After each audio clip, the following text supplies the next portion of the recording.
पशूनां पतिं पापनाशं परेशं गजेन्द्रस्य कृत्तिं वसानं वरेण्यं जटाधूटमध्ये स्फुरद्गाङ्गवारि महादेवमेतं स्मरामि स्मरारि महेशं सुरेशं सुरारातिनाशं विभुं विश्वनाथं विभूत्यङ्गभूषं विरूपाक्षमिङ्गर्कबह्निनेत्रं सदानन्दमीडे प्रभुं पञ्चवक्त्रम् जगानन्दमीडे प्रभुं पञ्चवक्त्रम्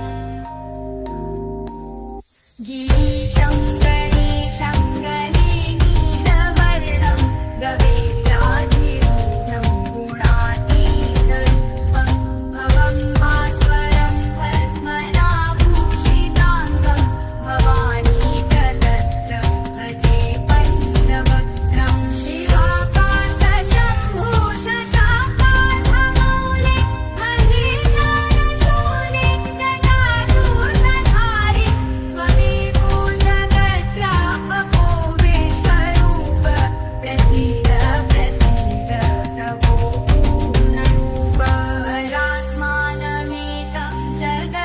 जगद्बीजमाद्यं निरीहं निराकारं ओङ्कारवेद्यं यतो जायते पाल्यते येन विश्वं तमीशं भजे लीयते यत्र विश्वं न भूमिर्गजापो न मन्ये न वायो न चाकाशमस्ति न तन्द्रा न निद्रा न दोषं न शीतं न देशो न वेशो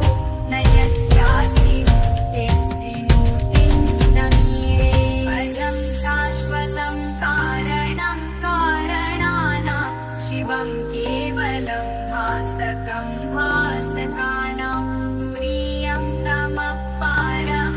पारमात्यन्तहीनं प्रपद्ये परं पावनं द्वैतहीनं नमस्ते नमस्ते विभो विश्वमूर्ते नमस्ते नमस्ते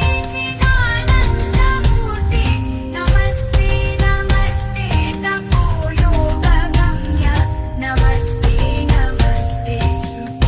श्रुतिज्ञानगम्य प्रभो शूलपाणि विभो विश्वनाथ महादेव शम्भो महेश त्रिनेत्र शिवाकन्त शान्त स्मरारे पुरारे त्वदन्यो वरेण्यो न मान्यो न गण्यः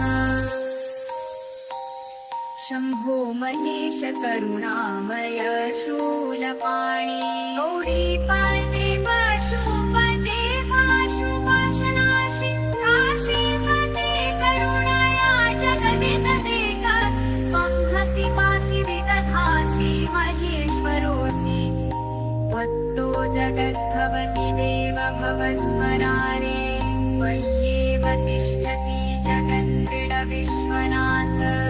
त्वय्येव गच्छति लयं जगदेकदीश लिङ्गात्मके हर चराचर विश्वरूपिणि